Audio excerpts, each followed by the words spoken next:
ہم لوگوں نے پڑھا تھا آیت نمبر 185 تک کا روزے کے بارے میں کہ روزے کی فرضیت اور یہ فرض عبادت میں سے ہے.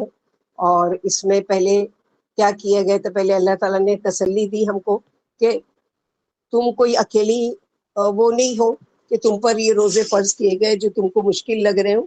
تم سے پہلے کی بھی قوموں پر روزے فرض کیے گئے تھے. اور تسلی یہ بھی دی جا رہی ہے کہ چند گھنٹے یا چند دن تو ہے. دن دیکھیں گے تو 29 یا 30 اور گھنٹے دیکھیں گے تو بس یہ 12 گھنٹے 14 گھنٹے جو بھی ہے. پورا 24 گھنٹہ تو نہیں ہے نا کہ تم کو بھوکا رہنا ہے یا بیویوں سے دور رہنا ہے. پھر اس میں بھی چھوٹ دی گئی کہ تم میں سے کوئی مریض ہے یا سفر میں ہے تو وہ دوسرے دنوں میں قضا رکھے روزے. اور پھر پہلے شروع میں جب فرض کیا گیا روزہ تو ظاہر ہے کہ لوگوں پر بھاری پڑتا تھا، تو ہر احکام قرآن میں دیکھیں گے آپ تو بہت سلولی اس کو لایا گیا. آگے ہم ابھی پڑھنے والے ہیں شراب کے بارے میں، وہ سوال کریں گے تو اس کو بھی ڈائریکٹ یہ نہیں کہا گیا کہ اسٹاپ یعنی بند کر دو، اب نہیں پینا ہے، آج سے منع ہو گیا، حرام ہو گئی تمہارے لیے. نہیں، پہلے اس کو وہ کیا گیا. وہاں پر اس وقت پر پڑھیں گے. اسی طرح روزے جب شروع ہوئے تو ٹھیک ہے، تم کو بھاری پڑ رہا ہے کوئی بات نہیں، تم میں سے جو روزہ رکھ سکتا ہے رکھے، جو تم میں مالدار ہے فدیہ دے دے. پھر اس کے بعد جب یہ نازل ہوئی شہید منکم الشہر فمن شہید منکم الشہر کہ تم میں جو موجود ہے کہ وہ عاقل ہے، بالغ ہے، مسلمان ہے اور عقل مند ہے اور ہوش و حواس میں ہے، تندرست ہے، تو وہ روزہ رکھے گا، اس پر فرض ہے. اب اس کو چھوٹ نہیں ملی ہے کہ وہ ٹھیک ہے رکھ لے روزہ یا فدیہ دے دے، نہیں. پھر سب سے بڑی چیز ہے کہ رمضان کا مہینہ قرآن کی سالگرہ کا مہینہ ہے. ہم لوگ بہت سالگرہ مناتے ہیں نا اپنے بچوں کی، اور بڑے بڑے بوڑھے بھی ہو جاتے ہیں تو پیرنٹس کی اور اس کی، اور اس کو اصل منانا ہے تو یہ مہینہ شہر رمضان جو ہے وہ کیا ہے؟ قرآن کا مہینہ ہے، قرآن نازل ہونے والا مہینہ ہے. اور نہ صرف قرآن نازل ہوا بلکہ دوسری جو 3 کتابیں اور ہیں وہ بھی رمضان میں ہی نازل ہوئی. تو یہ بہت بڑا فضیلت والا مہینہ ہے. تو پھر فرض کر دیا گیا ہے کہ اب جو موجود ہے وہ روزہ رکھے گا، سوائے کہ چند لوگوں کو چھوٹ ہے کہ سفر میں ہے یا مریض ہے. ایسے مریض ہیں جن کو ڈاکٹر نے بالکل منع کر دیا ہے کہ اگر وہ مزید روزہ رکھیں گے تو وہ اور ان کی بیماری بڑھ جائے گی یا ان کی جان کو خطرہ ہے، تو وہ چھوڑ دے روزہ اور فدیہ دے دے.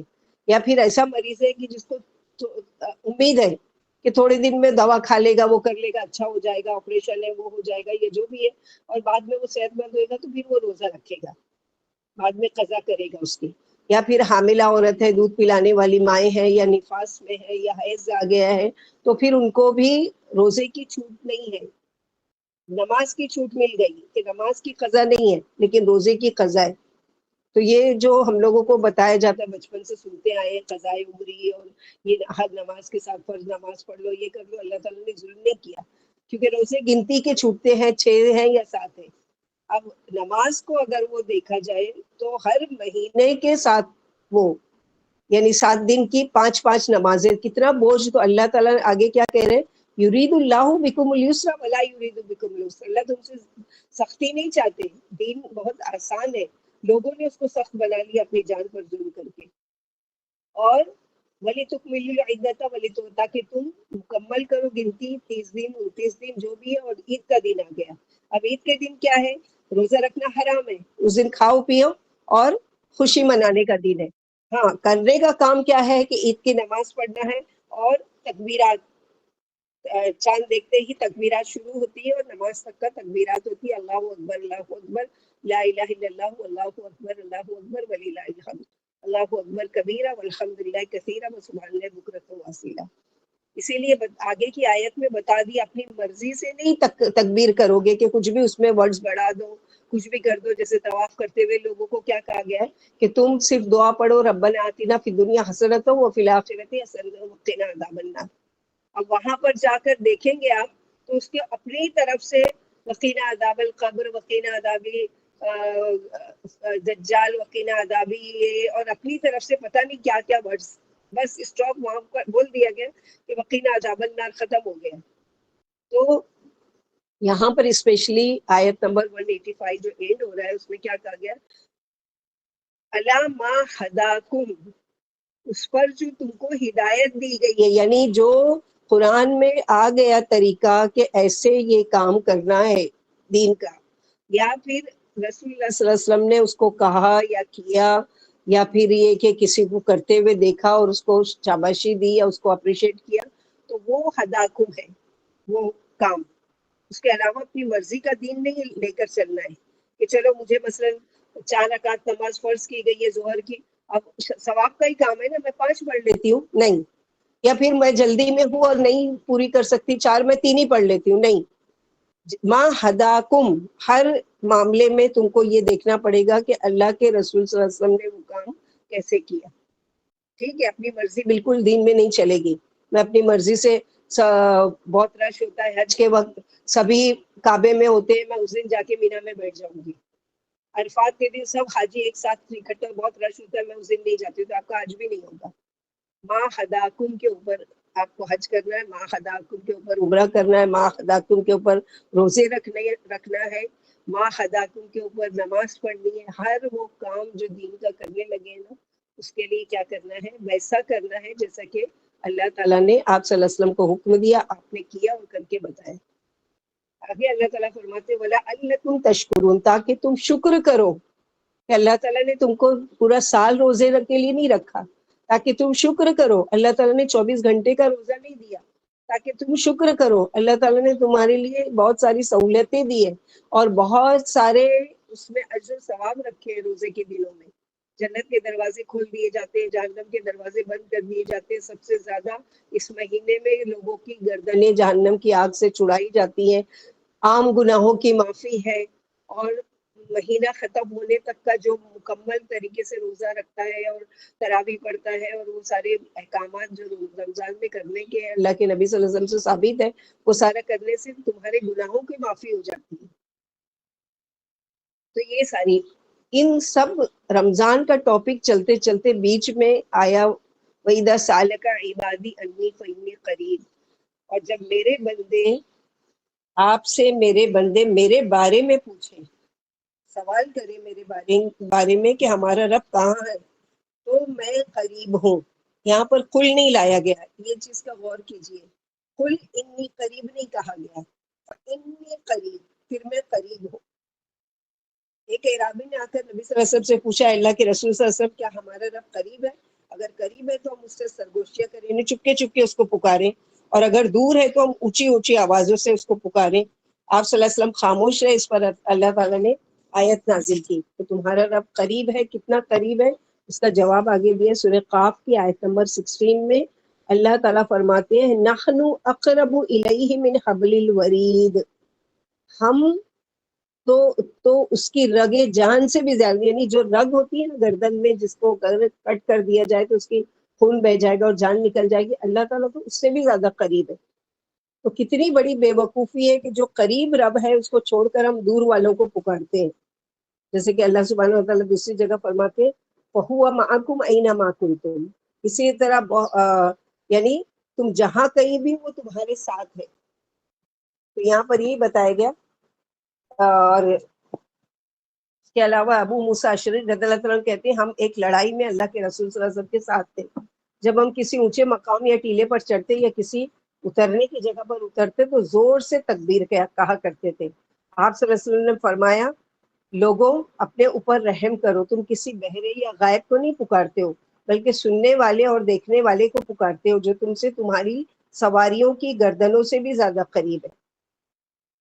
جیسے کہ اللہ سبحانہ و تعالیٰ حدیث قدسی میں فرماتے ہیں میں اپنے بندے سے اس کے گمان کے مطابق معاملہ کرتا ہوں، جب وہ مجھے پکارتا ہے تو اس کے پاس ہوتا ہوں، پھر جب تک بندہ مجھے یاد کرتا رہتا ہے اس کے ہونٹ میرے ذکر سے ہلتے رہتے ہیں، میں اس کے پاس رہتا ہوں۔ جیسے سورہ نحل آیت نمبر 128 میں اللہ تعالیٰ نے فرمایا ان اللہ مع الذین، خوب یاد رکھو اللہ پرہیزگاروں اور مخلصوں کے ساتھ ہے۔ موسیٰ علیہ السلام اور ہارون علیہ السلام سے فرمایا اننی معکما، سورہ طٰہٰ آیت نمبر 47، میں تمہارے ساتھ ہوں اور سن رہا ہوں اور دیکھ رہا ہوں۔ تو اللہ سبحانہ و تعالیٰ کی جو وہ ہے کہ فإنی قریب، یعنی اتنے قریب ہیں کہ حبل الورید سے بھی زیادہ، تو جو قریب ہو رب پھر اس کو یعنی اس کو چھوڑ کر دور والوں کو پکارنا، یہ کیا عقل مندی کی بات ہے یا بے وقوفی کی؟ اس چیز کے بارے میں انسان کو سوچنا چاہیے۔ مثلاً یہ کہ مجھے پیاس لگی ہے، اب ایک گلاس پانی کا میرے سامنے رکھا ہوا ہے، میں اٹھاؤں اس کو پی لوں، یہ بڑی عقل مندی کی بات ہے؟ یا میں کسی اور کو وہاں سے آواز دوں، وہ تم ادھر آؤ اور یہ گلاس اٹھا کے میرے منہ میں لگاؤ اور میں پیوں؟ کون عقل مند ہے؟ دونوں میں سے کون زیادہ عقل مند ہے؟ جو خود پانی پیے، جو خود سے قریب جو رکھا ہے وہ پیے، یا کسی اور کو بلائے کہ آؤ اور مجھے دو کہ میں پانی پیوں؟ تو ہمارا قریب کا معاملہ یہ کہ جب رب اتنا قریب ہے اور اتنی ہوپ دلاتے ہیں کہ میں قریب ہوں، مجھے پکارو، تم لیٹے بیٹھے ہر حال میں مجھے پکارتے ہو، میں تمہاری پکار کا جواب دیتا ہوں، میں سنتا ہوں، پھر ہم کیوں بے وقوفی کرتے ہیں؟ وہ اتنی دور جا کے میرے کوئی خواجہ ہے، کوئی گنج بخش ہے، کوئی داتا ہے، کوئی پیر ہے، کوئی ولی ہے، کوئی بزرگ ہے، کوئی بڑے پہنچے ہوئے ہیں، کیوں اتنی دور جاتے ہیں اور اپنے عقیدہ خراب کرتے ہیں؟ جبکہ اللہ کا وعدہ کیا ہے کہ میں تمہارے قریب ہوں۔ تو اللہ تعالیٰ نہ صرف قریب ہے بلکہ کیا کہہ رہے ہیں، اجیب دعوت الداعی اذا دعانی، میں جواب دیتا ہوں جب بھی وہ مجھے پکارتا ہے، جب بھی وہ مجھ سے دعا مانگتا ہے تو میں اس کی دعا ضرور سنتا ہوں۔ تو کبھی بھی دعا کرتے ہوئے یہ نہیں سوچے کہ میری دعا تو سالوں سے میں، جیسے ہمارے یہاں ایک الفاظ بولے جاتے ہیں کفریہ کہ مانگ مانگ کے زبان دھس گئی لیکن میری دعا قبول نہیں ہوئی۔ تو یاد رکھو دعا قبول ہوئی لیکن اس کی بھی 3 شکل ہے، ہم لوگ ابھی پوری ڈیٹیل دیکھیں گے۔ تو حضرت عائشہ رضی اللہ عنہا سے مروی ہے کہ نبی صلی اللہ علیہ وسلم نے فرمایا دعا عبادت کا مغز ہے، عبادت کی تکمیل ہی دعا ہے، ہر عبادت کے ساتھ دعا ہے۔ یعنی آپ نماز پڑھ رہے ہیں تو گویا آپ اللہ سے دعائیں مانگ رہے ہیں، الحمدللہ رب العالمین الحمدللہ رب العالمین الرحمن الرحیم مالک یوم الدین ایاک نعبد و ایاک نستعین۔ اس کے بعد کیا کرتے ہیں؟ آپ دعا مانگتے ہیں اہدنا الصراط المستقیم صراط الذین، یہ نماز بھی مکمل دعا ہے، سجدے میں جاتے ہیں مختلف قسم کی دعائیں مانگتے ہیں، اسی طرح روزے کے دنوں میں دعائیں، عمرہ و حج کے درمیان دعائیں، اور صبح شام کے اذکار میں دعائیں، یہ ساری چیزیں کہ ہر عبادت میں دعائیں۔ حضرت ابو ہریرہ رضی اللہ عنہ سے مروی ہے کہ نبی صلی اللہ علیہ وسلم نے فرمایا دعا مومن کا ہتھیار ہے، دین کا ستون ہے، آسمان و زمین کا نور ہے، بے سہارا لوگوں کا سہارا ہے، مومن کا اسلحہ ہے، اسلحہ یعنی ہتھیار ہے۔ ابن عمر سے روایت ہے کہ نبی صلی اللہ علیہ وسلم نے فرمایا جس پر دعا کے دروازے کھل گئے اس پر رحمت کے دروازے کھل گئے، جس نے اللہ کو پکار لیا اس نے اللہ کی رحمت کو پکار لیا۔ اور دعا مانگنے میں سب سے زیادہ عافیت مانگنا چاہیے، کیونکہ عافیت ہے، ہم صحت مند ہیں، ہم تندرست ہیں تو ہم بہت سارے خیر کے کام کر سکتے ہیں۔ اگر صحت ہی نہیں رہے گی اور دل میں تڑپ ہے کہ میں یہ بھی کر لوں اور یہ بھی کر لوں اور یہ بھی کر لوں، کچھ نہیں کر سکتی۔ تو زیادہ تر مانگنے کی چیز کیا ہے؟ دعائیں، جیسے ہم لوگ صبح شام کے اذکار میں مانگتے ہیں اللہ معافینی فی بدنی، اللہ معافینی فی سمیل، اللہ معافینی فی بدنی، لا الہ الا انت اللہم انی اسألک العافیۃ فی الدنیا والآخرہ۔ ہر تکلیف سے، بیماری سے محفوظ رکھنے کی دعا مانگنا چاہیے۔ پھر دعا وہ پاورفل ہتھیار ہے کہ جو تقدیر کو بھی بدل سکتا ہے، اور اللہ کے نبی صلی اللہ علیہ وسلم نے فرمایا کہ کوئی بھی چیز تمہاری تقدیر سے ٹل نہیں سکتی سوائے کہ دعا کے۔ یعنی دعا سے کیا ہے، تمہاری تقدیر میں کچھ برا لکھا ہے، جیسے عمر رضی اللہ عنہ طواف کرتے ہوئے کیا دعا مانگتے تھے؟ اللہم ان کنت کتبتنا اشقیا فمحنا واکتبنا من السعداء وان کنت کتبتنا من السعداء فثبتنا وعندک ام الکتاب۔ اللہ تعالیٰ اگر آپ نے مجھے میری تقدیر میں برا لکھ دیا ہے اور بروں کے ساتھ میرا انجام لکھ دیا تو اللہ تعالیٰ اس کو مٹا دیجئے، اور مٹا کر کیا کیجئے؟ اچھوں میں لکھ دیجئے۔ اور اگر آپ مجھے اچھوں میں لکھ چکے ہیں تو اس کو باقی رکھنا، کیونکہ آپ کے ہی پاس تقدیر کی کتاب ہے، وَعِندَكَ أُمُّ الْكِتَابِ، آپ کے پاس تقدیر کی کتاب ہے، لہٰذا آپ ہی اس کو، تو اللہ سبحانہ و تعالیٰ کیا کرتے ہیں کہ کوئی چیز تقدیر میں جو لکھ دی گئی ہے وہ نہیں بدل سکے سوائے کے دعا کے۔ پھر غرض اللہ کسی کی دعا کبھی بھی رد نہیں کر دیتے اور نہ اسے سننے سے کوئی چیز مانے ہے، بلکہ اللہ دعائیں خوب سننے والے اور قبول کرنے والے۔ اس آیت میں دعائیں مانگنے کی شوق دلایا گیا اور یقین دلایا گیا کہ کسی کی دعا رد نہیں کی جاتی۔ چنانچہ اللہ کے رسول صلی اللہ علیہ وسلم نے فرمایا جب بندہ اپنے اللہ کے سامنے دونوں ہاتھ پھیلا کر مانگتا ہے تو اللہ اسے خالی ہاتھ پھیرنے سے شرماتے ہیں، یعنی اللہ تعالیٰ کو شرم آتی ہے کہ کیسے ہم کسی وجہ سے کوئی غریب مسکین مانگنے آیا تو ہم لوگوں کو شرم آتی ہے نا اس کو نہیں بولتے ہوئے، تو کچھ نہ کچھ نکال کے دے دیتے ہیں، 5 روپیہ 10 روپیہ یا جو بھی. تو اللہ سبحانہ و تعالیٰ کی تو پوری کائنات کے مالک ہے، ہر ایک انسان ہاتھ اٹھا کر مانگنے لگے نا سب کو برابر سے دے دے پھر بھی اللہ کے خزانے میں کمی نہیں آئے گی. جو مسلمان اللہ سے گناہ یا قطع رحمی کے علاوہ کوئی دعا مانگتا ہے تو اللہ اسے ان 3 چیزوں میں سے ایک چیز ضرور عطا فرماتے، یعنی کہ 3 شکل میں آپ کی دعا قبول ہو رہی ہے، اس کا یقین رکھیں. سوائے کہ کون سی دعا نہیں قبول ہوگی کہ قطع رحمی کی یا کسی گناہ کے بارے میں دعا کر رہے وہ نہیں قبول ہوگی. اس کے علاوہ 3 شکل میں ہوگی. نمبر 1 تو یہ کہ جو تم نے مانگا فوراً مل جائے گا، دعا فوراً قبول ہو گئی. جیسے بعض دفعہ ہوتا ہے نا کہ ارے ابھی تو میں یہی سوچ رہی تھی میرے منہ سے نکلا اور دیکھو یہ چیز آ گئی.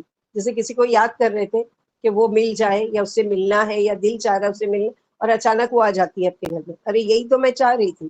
یا پھر یہ کوئی بھی کام اپنا اچانک ہوتا ہے تو ہم کیا کہتے ہیں ارے یہی تو ہم مانگ رہے تھے، وہ کس شکل میں قبول ہوئی؟ فوراً دعا قبول ہو گئی، یعنی آپ نے مانگا اللہ کی مشیت سے وہ چیز آپ کو فوراً مل گئی. دوسرا یہ ہے کہ آپ کے اوپر کوئی مصیبت کوئی پریشانی آنے والی تھی اور آپ خوب دعائیں مانگ رہے تھے اور اللہ تعالیٰ نے قبول کیا کس شکل میں کہ فوراً وہ چیز جو مانگ رہے تھے وہ نہیں ملی، لیکن آنے والی مصیبت بلا اور تکلیف ٹل گئی. تو جب بھی دعا کوئی مانگے ہیں اور وہ نہیں قبول ہوئی تو سوچو کہ اب یہ اس کے علاوہ یہ 2 شکل میں تو میری قبول ہوئی ہوگی، یا تو میرے اوپر کوئی مصیبت کوئی تکلیف کوئی پریشانی کوئی بیماری آنے والی تھی اللہ تعالیٰ اس کو دور کر دیے، یا پھر یہ ہے کہ آخرت میں ذخیرہ کر دیتے ہیں، یعنی وہ جمع ہو جاتی ہے جا کے آخرت بینک میں. جب آخرت بینک میں ہم خود جا کر دیکھیں گے اپنی مانگی ہوئی دعاؤں کو تو وہاں پر ہم یہ حسرت کریں گے کہ کاش کہ میری کوئی بھی دعا دنیا میں قبول نہیں ہوتی. یعنی اللہ تعالیٰ اتنا بڑا اجر دے دے میری مانگی ہوئی دعاؤں کا. تو یہاں پر یہی ہے کہ دنیا میں جو مسلمان اللہ سے دعا مانگتا ہے اللہ اس کی دعا ضرور قبول کرتے ہیں، اس سے اس جیسی مصیبت ہٹا دیتے ہیں، بشرط یہ کہ گناہ یا قطع رحمی کی دعا نہ ہو. ہر دعا قبول ہوتی ہے اگر جلدی نہ کی جائے، نہ یہ کہا جائے کہ ہم نے دعا مانگی تھی مگر قبول نہیں ہوئی. یہ کبھی نہیں الفاظ میں تو اتنا مانگتی ہوں لیکن میری دعا قبول، میں تو بہت گناہ گار ہوں میری دعا قبول نہیں ہوتی، ایسا نہیں. اگر یہ کہیں گے نا تو پھر وہ اور بھی دور چلی جائے گی وہ چیز. بلکہ یہ یقین کہ اللہ تعالیٰ میں نے مانگ لیا اور میرا ایمان ہے کہ میری دعا قبول ہو گئی یقیناً. اب 3 شکل میں سے کوئی بھی شکل میں ہوئی جس کو ہم نہیں جانتے اللہ تعالیٰ کو پتہ ہے. دعا برابر قبول ہوتی ہے بشرط یہ کہ گناہ یا قطع رحمی کی دعا نہ ہو اور جلدی نہ کی جائے. پوچھا گیا کہ جلدی کرنا کیا ہے؟ فرمایا انسان کہنے لگے کہ میں نے فلاں فلاں دعائیں مانگی تھی مگر قبول نہیں ہوئی، اور افسوس کرنے لگے اور دعائیں مانگنا چھوڑ دیتا ہے. جلدی کرنا کیا ہے؟ مانگتا رہتا ہے مانگتا رہتا ہے مانگتا رہتا ہے، جب اس کو نہیں ملتا ہے تو وہ کیا کرتا ہے مایوس ہو کر دعا کرنا چھوڑ دیتا ہے. دعا کرنے والا برابر بھلائی پر رہتا ہے جب تک جلدی نہ مچائے. پوچھا گیا جلدی مچانا کس طرح ہے؟ فرمایا کہنے لگے میں نے رب سے دعا مانگی تھی مگر وہ قبول نہیں ہوئی. عائشہ صدیقہ رضی اللہ عنہ فرماتی مومن کی دعائیں ضائع نہیں ہوتی، یا تو اس کا دنیا ہی میں ظہور ہو جاتا ہے یعنی اس کو دنیا میں وہ چیز مل جاتی ہے، یا ذخیرہ آخرت میں بنا دیا جاتا ہے بشرطی کہ جلدی نہ کرے اور نا امید نہ ہو. عروہ رضی اللہ عنہ نے پوچھا اما عائشہ جان یعنی جلدی اور نا امیدی کیا ہے؟ فرمایا یوں کہنے لگے میں نے دعا کی تھی مگر میری دعا قبول نہیں ہوئی. تو یہاں پر یہی بتایا گیا. اور اللہ سبحانہ و تعالیٰ نے کچھ خاص اوقات رکھے ہیں، کچھ خاص وقت رکھے ہیں دعا کے قبول کرنے کا. کون سے خاص اوقات ہیں کہ نبی صلی اللہ علیہ وسلم نے فرمایا افطار کے وقت روزے دار کی دعا قبول ہوتی ہی ہوتی ہے، اس لیے اپنے وقت میں سے 5 منٹ 10 منٹ پہلے دسترخوان پر بیٹھ کے اپنے گھر والوں کو ساتھ بٹھا کے خوب اللہ سے دعائیں مانگے اس یقین کے ساتھ کہ انشاءاللہ میری دعا ضرور قبول ہوگی. جلد ہی تقریباً 1 مہینے کے بعد 1.5 مہینے کے بعد رمضان بالکل قریب ہے انشاءاللہ. یہ ہماری گویا ٹریننگ بھی ہو رہی ہے ان تفاصیل کے ذریعے، اور پھر ایک لیکچر جو ہوگا انشاءاللہ رمضان کے ٹاپک پہ اس میں پوری ڈیٹیل ہم لوگ پڑھیں گے. ابن عمر رضی اللہ عنہ ان کی بیوی بچے افطار کے وقت خاص طور سے کثرت سے دعائیں مانگا کرتے تھے. افطار کے وقت دعا رد نہیں کی جاتی. اور کون سے وقت دعا قبول ہوتی ہے؟ سحری کے وقت، رات کا پچھلا پہر. سحری کے وقت ہم کھلانے پلانے کھانے میں تو کوئی بات نہیں، اگر اسپیشلی ٹائم نہیں ہے کہ میں نماز پر بیٹھوں اور بیٹھ کے دعا مانگوں، آپ کھانا پکاتے پکاتے بھی دعا مانگ سکتے ہیں، آپ کھاتے کھاتے بھی دعا مانگ سکتے ہیں، اور اس یقین سے کہ یہ قبولیت کی گھڑی ہے۔ پھر روزے افطار کے وقت رمضان کے ہر لمحے میں، رمضان کے دنوں میں ہر لمحہ دعا کی قبولیت کا ہے۔ پھر ایسے 3 خوش قسمت لوگ ہیں کہ جن کی دعا کبھی بھی ریجیکٹ نہیں ہوتی، یعنی رد نہیں ہوتی، قبول ہی قبول کی جاتی ہے۔ نمبر 1 عادل بادشاہ کی، روزے دار کی جب تک وہ روزہ نہ کھول لے، اور مظلوم کی، یعنی اس پر کچھ ظلم ہوا ہے اور وہ اللہ تعالیٰ سے دعا مانگتا ہے ظالم کے خلاف، تو اللہ تعالیٰ اس کی دعا ضرور قبول کرتے ہیں۔ اللہ قیامت کے دن سے بہت بلند فرمائیں گے، اس کے لیے آسمان کے دروازے کھل جاتے ہیں، اور اللہ تعالیٰ فرماتے ہیں کہ مجھے اپنی عزت کی قسم میں تیری ضرور مدد کروں گا اگرچہ دیر سے۔ یعنی دیکھ رہے ہیں کہ ظلم ہو رہا ہے آج کے دور میں، کئی جگہ ہم لوگوں کو دیکھ رہے ہیں نا کہ کیا وجہ ہے کہ وہ مظلوم لوگ تو اللہ کو پکار رہے لیکن ان کی دعا کیوں نہیں قبول ہو رہی۔ تو یہاں پر اس حدیث کو دیکھ لیجئے کہ اللہ سبحانہ وتعالیٰ کیا فرماتے ہیں کہ بدلے میں اس مظلوم کے میں قیامت کے دن اس کو بلند کروں گا، اس کے لیے آسمان کے دروازے کھول دیے جائیں گے۔ اللہ تعالیٰ خود فرماتے ہیں مجھے اپنی عزت کی قسم، اللہ تعالیٰ خود اپنی عزت کی قسم کھا کر کہہ رہے ہیں میں ضرور اس کی مدد کروں گا، چاہے کہ دیر سے ہی، یعنی وہ دیر سے اس کی مدد آنا یہ بھی اللہ تعالیٰ کی حکمت میں سے، لیکن یہ نہیں سوچے کہ مجھ پر ظلم ہو رہا ہے اور میں اللہ کو پکار رہی ہوں اور میری دعا قبول نہیں ہو رہی، ایسا نہیں ہے، ضرور قبول ہو رہی ہے انشاءاللہ۔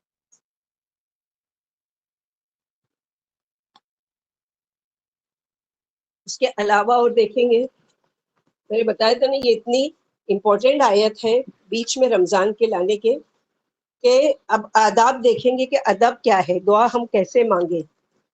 ہم لوگ بہت جلدی میں رہتے ہیں، چند دعائیں جو ہماری روزانہ کی روٹین میں مانگ کے جلدی سے اٹھ جاتے ہیں، تو چاہے 5 منٹ نکالیں ہر نماز کے بعد، یا اسپیشلی فجر کے بعد یا اس سے پہلے اگر اٹھنے کی توفیق ہو جائے تو دعا مانگے۔ سب سے پہلے کیا ہے کہ اللہ تعالیٰ کی حمد و ثنا بیان کریں، کوئی بھی جو بھی، سبحان اللہ و بحمدہ، سبحان العظیم و بحمدہ، سبحان اللہ و بحمدہ عدد خلقہ، یا صرف الحمدللہ رب العالمین سے شروع کریں۔ اس کے بعد کیا کریں کہ اللہ کے نبی صلی اللہ علیہ وسلم پر درود بھیجیں۔ حضرت فضالہ بن عبید کہتے ہیں ایک روز نبی صلی اللہ علیہ وسلم ہمارے درمیان تشریف فرما تھے، ایک آدمی مسجد میں داخل ہوا، نماز پڑھی اور دعا مانگنے لگا، یا اللہ مجھے معاف فرما، مجھ پر رحم کر۔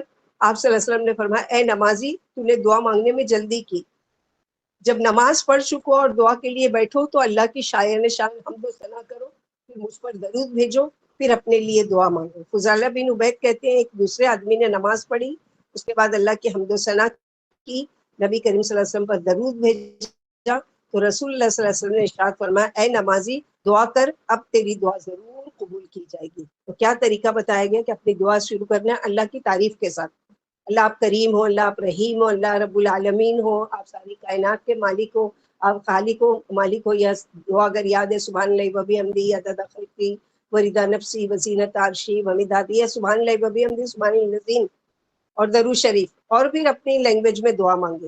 اپنی لینگویج میں ہاتھ اٹھا کے جب نماز کے بعد یا کسی وقت مانگ رہے ہیں تو مانگے، لیکن نماز میں ہے اگر تو سجدے میں کوشش کریں کہ اللہم، یعنی جو نبی صلی اللہ علیہ وسلم نے دعائیں مانگی ہے ان دعاؤں کو مانگنا ہے۔ تو ٹھیک ہے، یہ ادب سکھایا گیا۔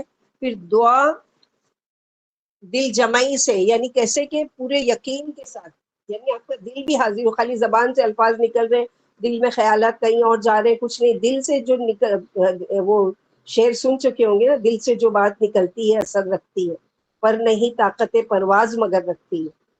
تو دل سے جو بات نکلے گی نا وہ ضرور اللہ، دل سے نکلے گی تو زبان بھی اس کو ساتھ دے گی، اور پھر آنکھوں سے آنسو بھی جاری ہوں گے اللہ کے لیے۔ حضرت انس رضی اللہ عنہ کہتے ہیں رسول اللہ صلی اللہ علیہ وسلم نے فرمایا جب تم میں سے کوئی دعا کرے تو اللہ تعالیٰ کے سے پختہ ارادے کے ساتھ سوال کرے، اور یوں نہ کہیں اللہ اگر آپ چاہیں تو مجھے دے دیں، اگر آپ نہیں چاہیں تو مجھے نہیں، آپ دے سکتے ہو، ان اللہ علی کل شیء قدیر، آپ قادر ہو، آپ مجھے دے سکتے ہو، بس آپ کی حکمت کے حساب سے، اور یہ بھی ضد نہیں کرنا ہے بس میں جو مانگ رہی ہوں مجھے کیسے بھی مل جائے، بلکہ کیا کہیں اللہ تعالیٰ اگر اس دعا کے قبول ہونے میں میرے لیے خیر ہے تو مجھے یہ چیز دے دیجیے، اگر اس میں میرے لیے خیر نہیں ہے تو اس کو مجھ سے دور کر دیجیے۔ دعا مانگتے ہوئے ہمیشہ قبولیت کا مکمل یقین رکھیں، اور دعا پوری یکسوئی، یعنی بالکل اللہ تعالیٰ کے ایسا لگے سامنے اللہ تعالیٰ موجود ہے اور آپ سامنے بیٹھ کے اللہ سے مانگ رہے ہو، یہ یقین کے ساتھ۔ دعا مانگنے سے قبل اپنے گناہوں کا اعتراف اور اظہار ندامت کرنا، یہ بھی وہ ہے، جیسے کہ یونس علیہ السلام نے اپنا گناہ کا اعتراف کیا، لا الہ الا انت سبحانک انی کنت من الظالمین، اللہ تعالیٰ آپ کی ذات تو پاک ہے، آپ اکیلے ہو معبود، میں نے بے شک آپ کی نافرمانی کر کے اپنی جان پر ظلم کیا۔ تو دعا میں یہ بھی کہ اللہ تعالیٰ ہم تو بہت ہی گناہ گار ہیں، اگر آپ ہم کو معاف نہیں کریں تو ہم کہاں جائیں گے، آپ کے سوا کون ہے جو ہماری گناہوں کو معاف کرنے والا ہے، اللہ تعالیٰ ہماری خطاؤں کو بخش دیجیے، اس طرح سے بھی۔ پھر اگر کوئی خاص دعا مانگ رہے ہیں تو اس کو 3 مرتبہ دہرانا ہے، جیسے کہ اللہ کے نبی صلی اللہ علیہ وسلم نے فرمایا، حضرت انس بن مالک کہتے ہیں نبی صلی اللہ علیہ وسلم نے ارشاد فرمایا، جو شخص اللہ سے 3 مرتبہ جنت مانگتا ہے اس کے حق میں جنت خود کہتی ہے یا اللہ اسے جنت میں داخل فرما، اور جو شخص 3 مرتبہ آگ سے پناہ مانگتا ہے اس کے حق میں آگ کہتی ہے یا اللہ اسے آگ سے بچا لے۔ تو کم از کم دن بھر میں ہمارے پاس ایک وقت تو ایسا ہو کہ جب ہم مانگے اللہم انی اسألک جنت الفردوس، اللہم انی اسألک جنت الفردوس، اللہم انی اسألک جنت الفردوس، کیونکہ آپ صلی اللہ علیہ وسلم نے خود فرمایا اگر جنت کا سوال کرو تو فردوس کا سوال کرو، کہ اللہ سے جنت الفردوس مانگا کرو۔ اور 3 مرتبہ اگر تم کہتے ہو وقینا عذاب النار، یا اللہم انی اعوذ بک من عذاب جہنم، اللہم انی اعوذ بک من فتنۃ جہنم، جس طرح بھی 3 مرتبہ خاص، اسی طرح کوئی بھی چیز، جیسے کہ ہم اللہم کی دعائیں بہت سی یاد کر چکے دوسرے بیچ میں الحمدللہ، اگر آپ لوگ شریک ہوتے ہیں اور ساتھ ساتھ دعائیں یاد کرتے ہیں تو بہت ہی فائدے کی چیز ہوگی کہ آپ اس کو سمجھ کر یاد کر رہے ہو، اور پھر جیسے مانگتے ہیں، جیسے اس میں ہے ایک دعا اللہم اقسم لنا من خشیتک ما تحول بہ بیننا وبین معصیتک، اب یہ لمبی دعا ہے، آخر وہ کس پہ ہوتی ہے، ربنا ولا تسلط علینا من لا یرحمنا۔ اب اس کو 3 مرتبہ دہرائیں کہ اللہ ہم پر کوئی ایسے شخص کو مسلط نہیں کرنا جو ہم پر رحم نہیں کرے، چاہے وہ گھر میں ہم پر کوئی ظلم کرنے والا ہو، چاہے ہمارے خاندان میں کوئی ظلم کرنے والا ہو، چاہے ہمارے پڑوس میں ہو، چاہے ہمارے محلے میں ہو، چاہے ہمارے جاننے والوں میں سے ہو، چاہے سسرالی رشتہ دار ہو، میکے والے ہو، یا کوئی اور ہو جس کا ہم کو ڈر و خوف ہو، یا پوری حکومت کا ڈر اور خوف ہو۔ 3 مرتبہ اگر ہم مانگتے ربنا ولا تسلط علینا من لا یرحمنا، تو یقیناً اللہ تعالیٰ قبول کرتے کہ میرے بندے نے مجھ سے تکرار کیا۔ آپ صلی اللہ علیہ وسلم کسی بھی چیز کا جب مانگنا ہوتا تھا خاص تو 3 مرتبہ اس کو دہراتے تھے۔ پھر کسی دوسرے کے لیے دعا مانگنے والے کو پہلے اپنے لیے دعا مانگنا چاہیے، جیسے ہم لوگ کہتے ہیں نا دعا میں یاد رکھنا، دعا میں یاد رکھنا، تو سب سے پہلے اپنی دعا جو مجھے چاہیے اس کے لیے، رب اغفر لی، ہم کو انبیاؤں کی دعا میں کیا سکھایا گیا، رب اغفر لی ولی والدیہ، انہوں نے کیا مانگا، اے اللہ مجھے بخش دیجیے اور میرے والدین کو بھی۔ تو یہاں پر کیا کیا انہوں نے، انبیاء کو خود اللہ سبحانہ و تعالیٰ ان کے الفاظ کو اس میں ہے کہ رب اجعلنی مقیم الصلاۃ ومن ذریتی ربنا وتقبل دعا، رب اغفر لی ولی والدیہ، مجھے معاف کر دیجئے، میرے والدین کو اور تمام مومن مومنات کو۔ تو سب سے پہلے اپنے لیے دعا کرنا چاہیے۔ پھر فضول دعائیں نہیں مانگنا چاہیے بلکہ کوئی جامع دعا مانگنا، یعنی ایسی دعا کہ جو اللہ تعالیٰ کیا پسندیدہ۔ حضرت عائشہ فرماتی ہے نبی صلی اللہ علیہ وسلم جامع دعائیں پسند فرماتے تھے اور دوسری دعاؤں کو چھوڑ، یعنی ایسی دعا جو یعنی جس میں کوئی معنی ہو، کوئی فائدہ ہو دنیا یا آخرت کا، فضول دعائیں نہیں۔ پھر دعا کے لیے ہاتھ اٹھانا مسنون ہے، کہ ہاتھ اٹھانا کے جیسے اللہ کے نبی صلی اللہ علیہ وسلم نے فرمایا کہ اللہ سبحانہ وتعالیٰ کو حیا آتی ہے کہ کوئی بندہ اللہ کے سامنے ہاتھ اٹھائے اور اس کی دعا کو رد کرے، تو اللہ کو یعنی اللہ تعالیٰ کو شرم محسوس ہوتی ہے۔ ہاں لیکن ہاتھ اٹھائے بغیر بھی دعا مانگنا جائز ہے، ایسا نہیں ہے کہ ہمیشہ ہاتھ اٹھا کے ہی، آپ اس کے علاوہ بھی جیسے ہم لوگ تشہد میں ہوتے ہیں تو ہم وہاں ہاتھ نہیں اٹھاتے، ہم لوگ کیا ہے دعا مانگ رہے ہوتے ہیں۔ اسی طرح جب ہم سجدے میں ہوتے ہیں تو ہم دعا مانگ رہے ہوتے ہیں لیکن وہاں ہمارا ہاتھ نہیں اٹھا ہوتا ہے، تو دونوں طرح سے ثابت ہے، ہاتھ اٹھانا بھی اور ہاتھ نہیں اٹھانا بھی۔ پھر دعا جو اگر اجتماعی مانگی جا رہی ہے تو سننے والوں کو کیا کہنا چاہیے، آمین کہنا چاہیے۔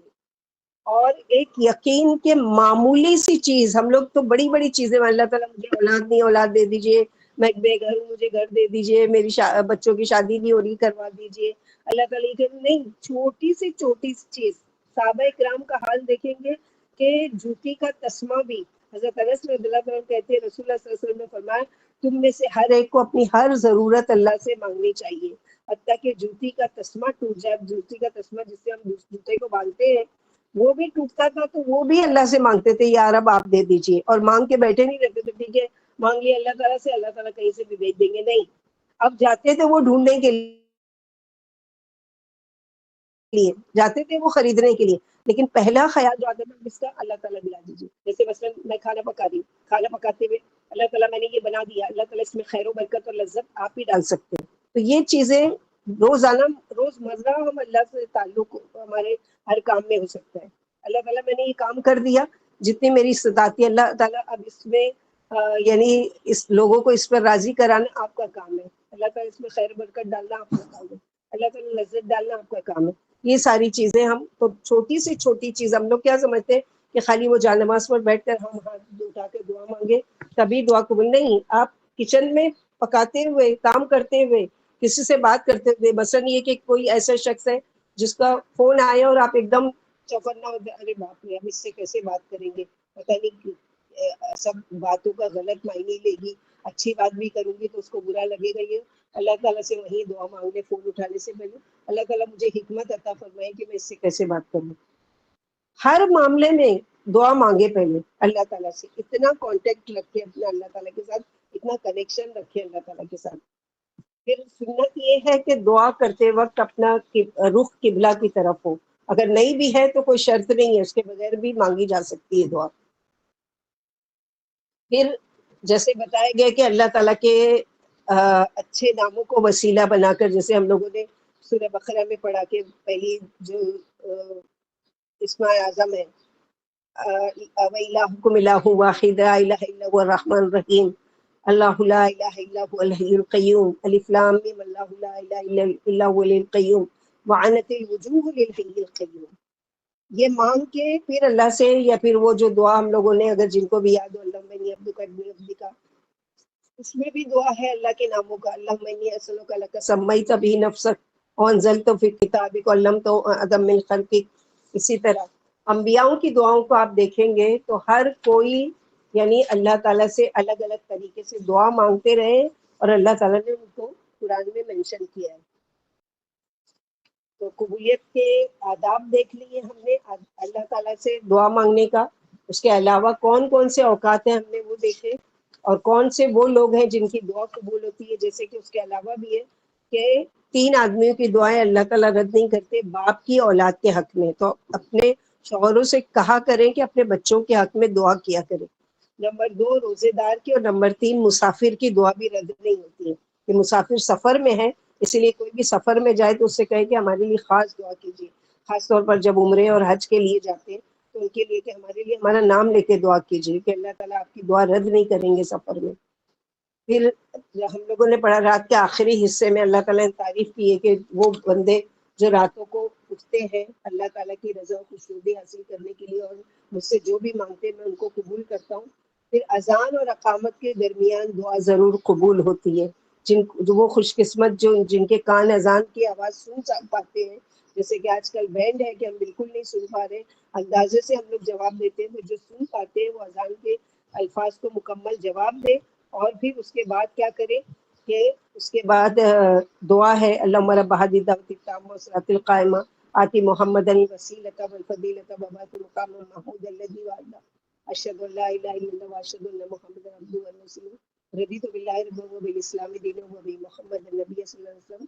اور اپنی دعا مانگنا ہے تو قبول ہوتی ہے. پھر سجدے میں دعا قبول ہوتی ہے. جمعہ کے دن کی ایک گھڑی اللہ تعالیٰ نے رکھی ہے، اس وقت دعا قبول ہوتی ہے. عصر سے لے کے مغرب تک میں ایک لمحہ رکھا ہے اللہ تعالیٰ نے. پھر اذان کے بعد دعا قبول ہوتی ہے. میدان جنگ میں دعا قبول ہوتی ہے. بارش جب بھی نازل ہو جب بھی دعا مانگنا چاہیے، کیونکہ آسمان کے دروازے سے اللہ دروازے کھل جاتے ہیں اور اللہ کی رحمت نازل ہو رہی ہوتی ہے، اس وقت دعا مانگے. یوم عرفہ یعنی 9 ذی الحجہ کے دن دعا مانگنا ہے. زمزم پینے سے قبل دعا مانگنی، یعنی زمزم آپ پینے لگے اس سے پہلے دعا مانگ لیں. جو بھی دعا مانگے اللہ تعالیٰ ضرور قبول ہے. کسی بیماری کے لیے دعا مانگ رہے ہیں، اس کے لیے پی رہے ہیں تو وہ دعا مانگے اللہ تعالیٰ مجھے اس بیماری میں شفا دیجیے ہر طرح سے. پھر جیسے کہ ہم لوگوں نے پڑھا کہ کن کن کی دعا قبول ہوتی ہے. مظلوم کی دعا قبول ہوتی ہے، مسافر کی دعا قبول ہوتی ہے، باپ کی بیٹے کے حق میں پھر جو جنگ میں جاتے ہیں ان کی دعا، حج اور عمرہ کرنے والے کی دعا، نیک اولاد کی دعا والدین کے حق میں قبول ہوتی ہے. یہ ساری حدیث سے ثابت ہے، لیکن ہم کے ڈیٹیل میں نہیں لے پائیں گے، اس لیے میں صرف ٹاپک یہ ٹائٹل بتا رہی ہوں. خوشحالی اور فراغت میں دعا کرنے والے کی تنگی اور مصیبت کے وقت دعا قبول ہوتی ہے. یعنی جب وہ اچھی حالت میں ہے، اس کو کوئی غرض نہیں ہے، لیکن وہ اللہ سے دعا مانگ رہا ہے مسلسل، اللہ تعالیٰ مجھے عافیت دیجیے، اللہ تعالیٰ میری آخرت اچھی بنا دیجیے، میری اولادوں کی اصلاح فرمائیے، اور جو بھی اچھی حالت میں. اب جب تکلیف کے وقت اس کو وہ جیسے ہوتے ہیں نا کہ مثال کے طور پر ایسا ہوتا ہے کہ ایک انسان کے پاس زیادہ انکم نہیں ہے، اب وہ کیا کرتا ہے کہ اپنا 1 روپیہ 10 روپیہ وہ بچے لوگ گلے میں جمع کرتے ہیں، جمع کرتے کرتے گلہ بھر جاتے. کبھی ایسا ہوتا ہے کہ کوئی چیز کی ضرورت ہوتی ہے تو اس کو وہ کھول کر کیا کرتے ہیں، اس سے پوری ایک بڑی رقم لے کے اس سے کچھ خریدتے ہیں. تو ہماری دعا جو اچھی حالت میں نا وہ جمع ہو رہی ہے، کیونکہ ابھی ہم کو کچھ غرض نہیں ہے، لیکن ہم دعا مانگ رہے ہیں. اب جب مصیبت آئی، تکلیف آئی، بیماری آئی، پریشانی آئی، اس وقت اللہ تعالیٰ وہ جمع کی ہوئی دعاؤں کے بدلے میں ان تکلیفوں کو دور کرتے ہیں. تو خوشحالی کے وقت مانگی ہوئی دعا تنگی کے وقت، مصیبت کے وقت قبول ہوتی ہے. پھر روزے دار کی دعا، بیمار کی دعا. آپ جب بیمار لوگ کہتے ہیں ہمارے لیے دعا کریں، ان سے کہا کریں کہ آپ ہمارے لیے دعا کیجیے، کیونکہ آپ کے قریب فرشتے ہیں، اللہ سبحانہ وتعالیٰ آپ کے قریب ہے اور آپ کی دعا ضرور قبول ہوتی ہے. تو ہم آپ کی صحت کے لیے دعا کریں گے اور آپ ہمارے لیے دعا کیجیے. پھر مسلمان بھائی کی اگر ہم چاہتے ہیں کہ ہماری دعا جلد قبول ہو، تو اس کا سب سے بڑا نسخہ اللہ کے نبی صلی اللہ علیہ وسلم نے کیا بتایا کہ کسی کے لیے دعا مانگ لو، اللہ سبحانہ و تعالیٰ کیا کریں گے، اس کے بدلے میں وہ فرشتے اس پر آمین کہیں گے اور کہیں گے کہ یا اللہ، یہ جس کے لیے جو دعا مانگ رہی ہے نا، اللہ تعالیٰ اس کو بھی وہی چیز دے دو. مثلا یہ کہ فلاں میری بہن بیمار ہے، اللہ تعالیٰ اس کو شفا دے دو. اللہ تعالیٰ کے فرشتے اس پہ کہتے ہیں آمین، اور کہتے ہیں کہ اللہ تعالیٰ یہ بھی بیمار ہے یا بیمار ان کیس ہو جائے گی تو اللہ تعالیٰ اس کی بیماری کو دور کر دینا. تو یہ اگر ہم چاہتے کہ ہماری دعا جلدی قبول ہو تو ہم کسی اور کے لیے مانگ لیں، جو بھی ہم کو تکلیف ہے. اولاد نہیں، اللہ تعالیٰ جتنے بھی بے اولاد ہیں ان کو نیک صالح اولاد کی خوشخبری سنائے. اولاد نافرمانے اللہ کے جن کی اولادیں بھی بگڑی ہوئی ہے، اللہ تعالیٰ ان کو نیک صالح بنا دیجیے. شوہر کی طرف سے تکلیف، اللہ تعالیٰ ان کے شوہروں کو ہدایت دیجیے، گھر میں امن و امان سکون عطا فرمائیے. دوسروں کے لیے مانگ لیجیے، اللہ سبحانہ و تعالیٰ اپنے حق میں اس کو قبول کر لیں گے. کچھ ایسے بد نصیب ہیں کہ جن کی دعا قبول نہیں ہوتی.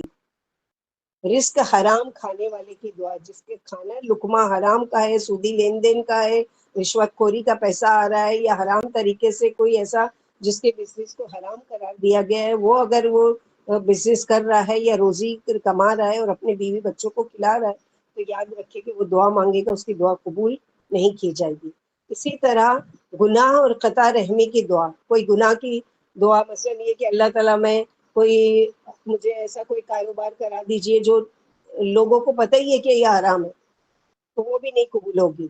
یا اسی طرح کوئی کہ فلاں رشتہ دار مجھے اچھا نہیں لگتا، اللہ اس کو مجھ سے دور کر دیجیے، وہ بھی نہیں قبول ہوگی. پھر غفلت اور لاپرواہی سے دعا کرنے والے کی دعا قبول نہیں ہوتی. یعنی مانگ تو رہا ہے دعا، بعض لوگوں کو حرم میں ہی کھڑے ہو کے دیکھو دعا مانگ رہے ہیں، وہ آ رہا ہے اس کو دیکھ رہے ہیں، وہ جا رہی ہے اس کو دیکھ رہے ہیں، وہ سامنے کون کھڑا ہے اس کو دیکھ رہے ہیں، ادھر دیکھ رہے ہیں ادھر دیکھ رہے ہیں، اور دعا بھی مانگ رہے ہیں. تو ایسے نہیں ہوتا. پھر زانی کی دعا قبول ہے، جو زنا کرتا ہے وہ اللہ تعالیٰ اس کے ایمان نکل چکا ہوتا ہے اور اس کی دعا بھی قبول نہیں ہوتی. پھر زبردستی ٹیکس وصول کرنے والے کی بھی دعا قبول نہیں ہوتی.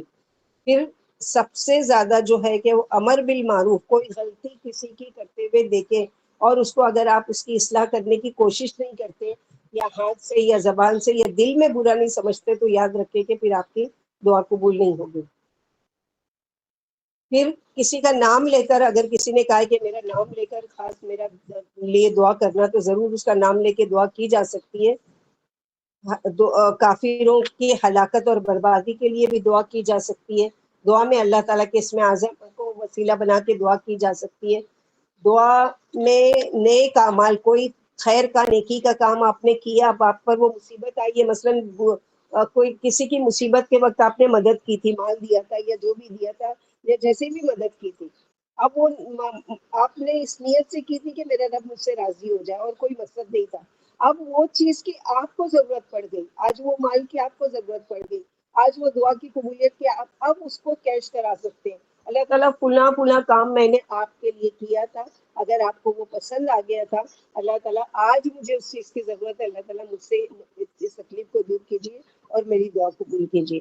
تو اپنی نیک کاموں کو وسیلہ بنا کر دعا کرنا بھی جائز ہے. جیسے کہ حدیث سے ثابت ہے ڈیٹیل میں کہ 3 لوگوں کی دعا جو چٹان میں جا کر پھنس گئے تھے، لوگوں کی اللہ تعالیٰ نے دعا قبول کی تھی. وہ ہے پھر اسی طرح اللہ سبحانہ و تعالیٰ، یعنی جیسے ہم لوگوں نے پڑھا، بہت ساری ڈیٹیل ہے اس میں کہ دعا کے آداب اور یہ ساری چیزیں تو ہم لوگوں نے یہ پڑھا. آگے کی آیتوں میں ہم لوگ پڑھتے ہیں کہ اللہ تعالیٰ کیا فرماتے ہیں، اجیب دعوت الداعی اذا دعانی، یقین سے پکارے کہ میں ضرور اس کی دعا قبول کرتا ہوں، میں ضرور اس کو جواب دے رہا ہوں. اور آپ لوگ اس کے لیے ہوم ورک ہے، یہ ٹک کیجئے اور یاد کیجئے. آیت نمبر 186 بہت چھوٹی ہے. کیوں یاد کیجئے اس کی وجہ میں بتاؤں گی. ایگزام میں آپ لوگوں کو دیں گے اس کو لکھنے اور اس کا ٹرانسلیشن، اور یاد بھی کرنا ہے بائی ہارٹ. تو وجہ بھائی جی میں آپ نے بتا رہی بتایا کہ جی کافروں کی ہلاکت اور بربادی کے لیے دعا کی جا سکتی ہے، جو بالکل. اگر ظالم مسلمان ہے اس کے لیے کیا جا سکتا ہے؟ ظالم ہے مسلمان ہے تو وہی ہے، اللہ من جلو کا فی نحوری کمی شروع. اللہ تعالیٰ اس کے شر سے، اس کی شرارت سے ہم کو محفوظ رکھو. یا اللہ مکفینیہم بما شئت، اللہ تعالیٰ ان کے اسے، کیونکہ مظلوم کی دعا تو اللہ تعالیٰ قبول کرتے نا، اگر ایسا نہیں ہوتا تو نہیں منع کر مطلب کہ دیتے نا. وہ تو خود کے لیے ہو گیا کہ نہیں اس کے شر سے ہمیں بچا، مطلب اس کی ہاں، اگر بد دعا کی اس کے لیے بد دعا کی جا سکتی کیا بد دعا ظالم نہیں، کے بد لیے؟ دعا نہیں کرنا چاہیے، اس کے شر سے بچنے کی دعا کرنا چاہیے. اللہ تعالیٰ یا تو اس کو ہدایت دیجیے یا اس کے ساتھ جو معاملہ کیجیے. اسی لیے اللہ مکفینیہم بما شئت، اللہ تعالیٰ میری طرف سے اس کے لیے کافی ہو جائیے، یعنی میری طرف سے اس کے کافی ہو جائیے، یعنی میری طرف سے آپ جواب دیجیے. بد دعا نہیں کرنا ہے، دعا کرنا ہے. مطلب بد دعا کرنا جائز نہیں ہے؟ نہیں، دعا کرنا ہے کہ اللہ یا تو اس کو ہدایت دے دیجیے یا اس کے ظلم سے مجھے نجات دیجیے. جیسے آسیہ رضی اللہ تعالیٰ کی مثال ملتی ہے کہ وہ کافر تھا نا فرعون، کیا دعا مانگ رہی، ربی نجنی من قوم فرعون، ربی نجنی من القوم الظالمین. اللہ قوم فرعون سے بھی مجھے نجات دلا دیجیے اور ظالم قوم سے بھی نجات. تو وہ کافر تھے اس لیے بد دعا کر رہی ہیں وہاں پر، حالانکہ ہے خود کیا ہے، مسلمان ہے. تو اس طرح لیکن مظلوم جو ظلم کر رہا ہے اس کو، اس کے لیے دعا کی جا سکتی ہے کہ اللہم نجلک فی نحورہم ونعوذ بک من شرورہم، اللہ اس کی شر سے، اس کی شرارت سے میں آپ کی پناہ میں آتی ہوں کہ میں اس کے شر سے بچوں. یا پھر اللہ تعالیٰ اس کو ہدایت دیں، یا اللہ تعالیٰ اس کے ساتھ جو بھی معاملہ کریں. تو اس طرح سے تو یاد کرنا ہے. کیوں؟ اس کی وجہ میں بتا رہی ہوں، کیونکہ آپ کو اگر یہ دعا یاد رہے گی نا تو آپ کو بہت جگہ کوٹ کرنے کے لیے کام آئے گی. کس طرح سے کہ آپ مثلاً لوگوں کو یہ کہہ سکتے ہیں کہ آگے کی ہم آیتیں جو قرآن بقرہ کی پڑھنے جا رہے ہیں وہاں پر کئی سوال ایسے آئیں گے جو وہ اللہ کے نبی صلی اللہ علیہ وسلم سے کرتے تھے. سب سے پہلے شروعات ہوگی یسألونک عن الأخلة قل هي مواقیت للناس والحج. لوگ آپ سے سوال کرتے ہیں چاند کے بارے میں، کہہ دیجیے کہ وقت معلوم کرنے کی چیز ہے. پھر آگے جا کے آئے گا یسألونک عن الخمر یسألونک ماذا ينفقون، وہ آپ سے سوال کرتے ہیں کہ کیا خرچ کریں. قل وَإِذَا سَأَلَكَ عِبَادِي أَنِّي وَإِذَا سَأَلَكَ يَسْأَلُونَكَ عَنِ الْخَمْرِ وَالْمَيْسِرِ قُلْ. آپ جہاں بھی دیکھیں گے نا وہ آپ سے سوال کرتے ہیں قل، کہہ دیجئے. یہاں پر آپ دیکھیے کہ جب میرے بندے میرے بارے میں کہیں تو قل نہیں آیا ہے. قل اگر آتا تو جو آج وسیلہ بنانے والے لوگ ہیں نا ان کو یہ حجت مل جاتی. اللہ تعالیٰ نے دیکھو اپنے بیچ میں رسول اللہ صلی اللہ علیہ وسلم کو لائے یا نہیں لائے دعا مانگنے کے لیے. تو اللہ تعالیٰ نے، اللہ علام الغیوب ہے، اللہ کو پتا ہے کہ آگے چل کے ایسے فاسق و فاجر، ایسے میرے نافرمان علماء بھی ہوں گے جو لوگوں کو بہکائیں گے، جو قرآن کی آیتیں کوٹ کر کر کے ان کو گمراہ کریں گے. ان کے لیے اللہ تعالیٰ نے یہ آیت نازل کر دی کہ یہاں پر دیکھو حجت، جو بڑے ٹاپ کے علماء ہیں نا وہ اس کو کوٹ کرتے ہیں کہ دیکھو یہاں پر اللہ تعالیٰ نے بیچ میں نبی صلی اللہ علیہ وسلم کو یہ نہیں کہا قل فإنی قریب، کہہ دیجئے آپ کہ میں قریب ہوں. یہاں کہہ دیجئے نبی صلی اللہ علیہ وسلم کو بیچ میں نہیں لایا گیا. جیسے جو دعا مانگتے کہتے یا اللہ ہم آپ کے رسول کا، آپ کے نبی کا وسیلہ بنا کر آپ سے دعا کرتے ہیں، غلط ہے طریقہ. اللہ تعالیٰ یہاں پر کہہ رہے ہیں یہ آیت کے مطابق بالکل غلط ہے. آیت میں کیا ہے کہ اللہ تعالیٰ کہہ رہے ہیں میں قریب ہوں. جب میں قریب ہوں تو بیچ میں کسی کو لانے کی کیا ضرورت ہے؟ جب میرے بارے میں پوچھے تو تم کو بھی نہیں آنے کی اجازت ہے کہ اے نبی صلی اللہ علیہ وسلم آپ کہہ دیجئے کہ میں قریب ہوں. نہیں. تو اس لیے میں یہ بول رہی ہوں کہ جہاں کہیں بھی آپ سے یہ حجت کریں گے تو ان کو جواب دینے کے لیے کہ دیکھو قرآن میں پھر آپ مجھے بتائیے کہ یہاں پر کیوں اللہ سبحانہ و تعالیٰ نے اپنے نبی کا نام نہیں لیا. اور آپ کو آیت لکھاؤں گی بعد میں کہ آپ اس کو بتا سکتے کہ دیکھو یہ آیت میں کل کہہ دیجئے، کل کہہ دیجئے، کم سے کم 4 5 6 آیت ایسی ملے گی جہاں پر لوگ سوال کر رہے ہیں آپ صلی اللہ علیہ وسلم کو کہا جا رہا ہے کہہ دیجئے کہہ دیجئے کہہ دیجئے. یہاں کیوں نہیں کہا؟ کیونکہ اللہ تعالیٰ کو اپنے بیچ میں اپنے نبی کو بھی نہیں لانا ہے، ان کے لیے بھی نہیں. سمجھ میں آئی بات؟ اس جی لیے آپا یاد سمجھ بھی کرنا ہے اور ہمیشہ کے لیے یاد رکھنا ہے. جی آپا. اب اللہ تعالیٰ کیا کہہ رہے ہیں فَلْيَسْتَجِيبُوا لِي وَلْيُؤْمِنُوا بِي لَعَلَّهُمْ يَرْشُدُونَ. بس چاہیے کہ میرے بندے میری بات مانا کریں، مجھ سے قبولیت کی دعا کریں، دعا سنی جائے گی، ان کی مانی جائے گی. تو یہ بھی میری بات مانے اور چاہیے کہ وہ مجھ پر ایمان لائیں، مجھ پر بھروسہ کرتے ہوئے دعا کریں تاکہ وہ ہدایت پا جائیں، ان کا کام یعنی مکمل ہو جائے اور ان کے ایمان کی بھی تجدید ہو جائے. اور اسی طرح اللہ تعالیٰ آگے فرماتے ہیں رمضان کی پھر سے یعنی شروع ہو رہی آیتیں کہ احل لکم لیلۃ الصیام الرفث الی نسائکم. ہم لوگ اس سے پہلے کی تفسیر میں پچھلے ہفتے کی پڑھ چکے تھے. ایک صحابی ہے وہ محنت مزدوری کیا کرتے تھے اور جب آ کر وہ سو گئے تو اب سونے کے بعد کیا ہو گیا، شروع میں رمضان کے احکامات آئے تھے تو اس میں کیا تھا، اگر کوئی انسان سو جاتا ہے اب سو کے اٹھنے کے بعد نہ وہ کچھ کھا سکتا ہے نہ اپنی بیوی سے کوئی صحبت کر سکتا ہے. اور یہ تھکے ہارے تھے، انہوں نے یعنی کھائے پیے نہیں، کچھ بھی نہیں، بیوی سے کوئی تعلق نہیں کیا، وہ نہیں کیا. دوسرے دن ڈائریکٹ روزہ رکھ لیا اور پھر چکر کھا کے گرنے لگے تو اللہ کے نبی صلی اللہ علیہ وسلم کے پاس یہ معاملہ لایا گیا. یا عمر رضی اللہ تعالیٰ عنہ آئے اور کہتے ہیں کہ یا رسول اللہ صلی اللہ علیہ وسلم میں اپنے جذبات پہ قابو نہیں رکھ سکا اور رمضان کی راتوں میں نے اپنی بیوی سے صحبت کر لی. تو اللہ سبحانہ و تعالیٰ نے یہ آیت نازل کر دی کہ ٹھیک ہے اللہ تعالیٰ جانتے ہیں احل لکم لیلۃ الصیام الرفث الی نسائکم. شروع اسلام میں سونے سے پہلے کھانے پینے کی رخصت تھی. اس آیت میں اس کی اب تنسیخ ہو رہی، یعنی اب اجازت ہے کہ مغرب کے بعد سے لے کے فجر تک کا کھا پی سکتے ہو اور اپنی بیوی سے تعلق بھی رکھ سکتے ہو. رفث سے بیوی سے ملنا مراد ہے. پھر فرمائے وہ تمہارا لباس ہے، یعنی ان سے تمہیں اور تم سے انہیں آرام پہنچتا ہے اور تم ایک دوسرے کے لباس ہو اور آپس میں ملتے جلتے اور اٹھتے بیٹھتے ہو. اس لیے رمضان کی راتوں میں تمہیں ان سے ملنے کی اجازت ہے کیونکہ بچنا بڑا مشکل ہے. اس آیت کا شان نزول معاذ والی لمبی حدیث میں گزر چکا ہے جو ہم لوگ پڑھ چکے کہ معاذ رضی اللہ عنہ نے جو بیان کیا تھا.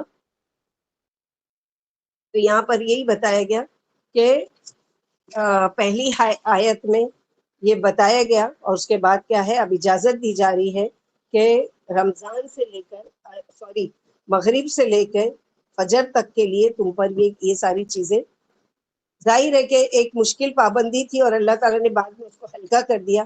اب حلال کیا گیا کہ اب تم مغرب سے لے کر فجر تک کھا پی سکتے ہو اور اپنی بیویوں سے صحبت کر سکتے ہو. نہ لباس لکم، تمہاری بیویاں تمہارے لیے لباس ہے، تم ان کے لیے لباس ہو. شوہر اور بیوی کا تعلق جس طرح جسم اور لباس ایک دوسرے سے اتنے قریب ہوتے ہیں ایسا ہی تعلق شوہر اور بیوی کا ایک دوسرے سے ہونا چاہیے. دونوں کے درمیان برابر کے حقوق، برابر تعلق کی لباس سے تشبیہ دی گئی کہ جیسے جس طرح لباس ہمارے لیے حفاظت کا ذریعہ ہے، شوہر اور بیوی دونوں ایک دوسرے کے لیے حفاظت کا ذریعہ. شوہر بیوی یعنی بیوی عزت و عصمت کی حفاظت، بیوی اس کے گھر، اس کے بچوں، اس کے مال کی محافظ. اس طرح دونوں ایک دوسرے کے ساتھ مل کے ایک گھر چلاتے ہیں. جیسے کہ اللہ کے نبی صلی اللہ علیہ وسلم نے فرمایا اے نوجوانوں کی جماعت تم میں سے جو نکاح کی استطاعت رکھتا ہو وہ نکاح کرے اور جس کی استطاعت نہیں ہو وہ کیا کرے، روزہ رکھے. اس لیے کہ نکاح کرنا کیا ہے، عزت و عصمت کی حفاظت کا ذریعہ ہے. کہ جس طرح لباس انسان کے لیے زینت کا ذریعہ ہے اسی طرح شوہر اور بیوی دونوں ایک دوسرے کے لیے خوبصورتی کا ذریعہ بھی ہیں. دونوں ایک دوسرے کے ساتھ جوڑے کی شکل میں اچھے لگتے ہیں. جس طرح لباس انسان کے لیے سکون کا ذریعہ ہے، گرمی سردی سے بچاتا ہے، اس طرح شوہر اور بیوی ایک دوسرے کے لیے سکون کا سبب ہے. جیسے آگے کی آیتوں میں ہم پڑھیں گے کہ لتسکنوا فیہا، تمہارے جوڑے کیوں بنائے؟ تاکہ تم ایک دوسرے سے سکون حاصل کرو۔ پھر جس طرح لباس اور جسم ہمیشہ ایک دوسرے کے ساتھ ساتھ ہوتے ہیں، لباس انسان کی ضرورت ہے، اسی طرح شوہر اور بیوی اکٹھے رہ کر ہی خوش رہ سکتے ہیں، کیونکہ نبی صلی اللہ علیہ وسلم نے فرمایا کہ نکاح سے بہتر کوئی چیز دو محبت کرنے والوں کو نہیں لوگوں میں کے علاوہ نہیں پائی گئی۔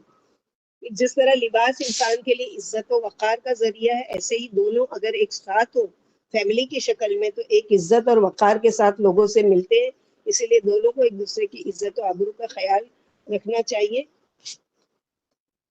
اور جس طرح ہم اپنے لباس کو صاف ستھرا رکھتے ہیں، اسی طرح ایک دوسرے کے عیب پر پردہ ڈال کر اس کی اصلاح کی کوشش کرنا چاہیے، ایک دوسرے کے لیے ہمدرد خیرخواہ ہونا چاہیے۔ اور اللہ سبحانہ وتعالیٰ آگے کی آیت میں علیم اللہ انکم کنتم تختالون، بے شک اللہ نے جان لیا کہ تم لوگ اپنے نفسوں سے خیانت کر رہے تھے، یعنی جو پابندی لگائی گئی تھی تم اس کو پورا نہیں کر پا رہے تھے۔ تم پر پابندی کیا تھی؟ اگر تم مغرب کے بعد سو گئے تو اب اٹھ کر دونوں کام نہیں کر سکتے، نہ کھا پی سکتے ہو اور نہ بیوی سکتے ہو۔ تو اللہ تعالیٰ نے جان لیا کہ تم خیانت کر سکتے ہو تمہارے نفسوں میں، تو اللہ نے تم کو معاف کیا، تو اللہ نے تمہارا قصور معاف کیا اور مہربان ہوئے کہ تمہارے لیے آسانی کر دی۔ اب تم رمضان کی راتوں میں بیوی سے مباشرت کر سکتے ہو۔ وَابْتَغُوا مَا كَتَبَ اللَّهُ لَكُمْ، اور شوہر اور بیوی کا ملنا اس لیے بھی کہ تاکہ تم تلاش کرو جو اللہ نے تمہارے لیے لکھ دیا ہے، یعنی ایک دوسرے سے سکون بھی حاصل کرو اور اس کے ذریعے سے اولاد کی پیدائش جو اللہ نے تمہارے لیے لکھا ہے وہ حاصل کرو۔ تو میاں اور بیوی کا جو تعلق ہے اس کا ایک وجہ کیا ہے کہ تاکہ اولاد کی جو تقدیر میں اللہ تعالیٰ نے لکھی ہے اس کو تلاش کرو، یعنی اس کے ذریعے سے اللہ تعالیٰ نے تمہارے ملنے میں ایک خیر یہ بھی رکھی ہے کہ اللہ تعالیٰ نے تمہارے لیے اس میں یہ رکھی ہے کہ آگے کی نسل کو چلانا ہے، یہ نہیں کہ فیملی پلاننگ کر کے بالکل ابھی تو ہم ینگ ہے، ابھی تو ہم جاب کر رہے ہیں، ابھی تو یہ کر رہے ہیں، ابھی بچوں کی کیا ضرورت ہے، یہ نہیں۔ بعض لوگوں کا واقعی میں دیکھا گیا کہ جن لوگوں نے ان تمام وجوہات کی بنا پر یا تو آپریشن کرا لیا یا پھر یعنی گولیاں کھا کے انجیکشن لگا کے اور پتہ نہیں کون کون سے طریقے کر کے اللہ تعالیٰ کو اتنا ناراض کیا کہ اب وہ کوشش کر رہے ہیں کہ ان کو اولاد ہو، اللہ تعالیٰ اولاد نہیں ان کو ہو رہی ہے۔ کیوں؟ کیونکہ ایک چیز جو نعمت اللہ تعالیٰ ان کو دے رہے تھے خود سے خوشی سے، وہ انکار کر رہے تھے، ہم کو ابھی نہیں چاہیے، ابھی نہیں چاہیے، نہیں بابا ابھی 2 سال ہوئے، 1 سال ہوا شادی ہو کے، ابھی تو 2 سال ہو گئے، ابھی ہم کو بچوں کی جھنجٹ میں نہیں پڑنا ہے، آگے چل کے رو رہے ہیں کہ ان کو اولاد نہیں ہے۔ تو ایک وجہ یہ بھی ہے کہ تاکہ تم ما کتب اللہ لکم، تاکہ وہ جو لکھا ہے تمہاری تقدیر پہ اللہ تعالیٰ نے اولاد اب کیا ہے اس کو تم اس کے لیے کوشش کرو۔ وابتغوا ما کتب اللہ لکم، اور کیا کرو؟ وکلوا واشربوا، اور کھاؤ اور پیو مغرب سے لے کر فجر تک، اور اس سے مراد کیا ہے؟ سحری کا وقت، فجر کا وقت یعنی سحری کا وقت۔ پھر فرمایا کہ کھاتے پیتے رہو جب تک کہ صبح کی سفیدی رات کی سیاہی سے الگ نہ ہو جائے۔ صبح کی سفیدی اور رات کی سیاہی کو سفید سیاہ دھاگے سے تشبیہ دی گئی، یعنی جیسے رات یعنی اندھیری ہوتی ہے، ویسے کالا دھاگا بھی اندھیرے میں نظر نہیں آتا، تو اس کو رات سے تشبیہ دی گئی ہے کالے دھاگے سے۔ اور اسی طرح فجر کے دن جب فجر میں پوری رات کی تاریکی چلی جاتی ہے اور سفیدی آ جاتی ہے تو اس کو سفید دھاگے سے تشبیہ دی گئی ہے۔ اور یہاں پر یعنی اور فجر کا لفظ لا کر اس کا شبہ اٹھا دیا گیا، یعنی انسان کنفیوزڈ ہوگا کہ کیا مطلب یہ رات کا یہ سفید دھاگا کالا دھاگا، تو اللہ تعالیٰ نے فجر تک من الفجر کا لفظ لا کر ختم کر دیا کہ یہ مطلب ہے کہ مغرب سے لے کے فجر تک کے تم کو کھانے پینے کی اور دوسرے کاموں کی اجازت ہے۔ عدی بن حاتم جب یہ آیت اتری تو میں نے وہ فرماتے ہیں کہ میں نے کیا کیا، جب یہ آیت اتری تو میں نے سمجھا واقعی میں دھاگا وہ کرنا ہے، تو میں نے 2 سیاہ اور سفید ڈورے اپنے تکیے کے نیچے رکھ لیے اور انہیں دیکھتا رہا۔ جب یہ معلوم ہونے لگا کہ یہ سفید اور یہ سیاہ تو میں نے کھانا پینا بند کر دیا۔ صبح کو میں نے اللہ کے رسول کو یہ واقعہ بتایا، فرمایا پھر تو تمہارا تکیہ بہت چوڑا ہے، اس سے دن کی سفیدی اور رات کی سیاہی مراد ہے، یعنی یہ نہیں کہ واقعی میں آپ سفید دھاگا رکھو کالا رکھو اور اس کو دیکھو کہ اجالا ہوگا تو دکھائی دے گا، نہیں، مطلب یہ ہے کہ جو آسمان پر پورا اندھیرا چھایا تھا اب وہ ہٹ کر سفیدی آ گئی، تو اس کا مطلب فجر تک کا وہ ہے ٹائم ہے اس کے لیے، روزے کو ختم کرنے کے لیے. اور یعنی اگر تمہارے تکیے میں دونوں دھاگوں کی گنجائش ہے تو تمہارا تکیہ بہت ہی چوڑا ہے کہ اس میں مشرق و مغرب کی چوڑائی سما گئی. پھر سحری کا یہاں پر خاص طور پر شوق دلایا گیا ہے کہ سحری کھانا سنت ہے. طلوع صبح صادق تک کھانے پینے کی اجازت سے استحباب کی طرف اشارہ ہے، کیونکہ یہ باب رخصت ہے جس پر عمل کرنا محبوب ہے. اسی وجہ سے حدیثوں میں سحری کی رغبت آئی ہے، جیسے کہ اللہ کے نبی صلی اللہ علیہ وسلم نے فرمایا سحری کھاؤ کیونکہ سحری میں برکت ہے. ہمارے اور اہل کتاب کے روزوں میں سحری کا فرق ہے کہ اہل کتاب جو ہے یہود و نصارہ وہ اپنے طریقے کا روزہ رکھتے ہیں اور وہ کیا کرتے ہیں کہ سحری میں جلدی کرتے ہیں اور افطار میں دیر کرتے ہیں. سحری برکت والا کھانا ہے، اسے مت چھوڑو، خواہ پانی کا ایک گھونٹ ہی لے لو، کیونکہ سحری کھانے والوں پر اللہ اپنی رحمت اور فرشتے درود بھیجتے ہیں. سحری صبح صادق کے قریب ہی کھانی مستحب ہے. زید بن ثابت فرماتے ایک دفعہ ہم نے اللہ کے رسول صلی اللہ علیہ وسلم کے ساتھ سحری کھائی، پھر نماز کے لیے اٹھ کھڑے ہوئے.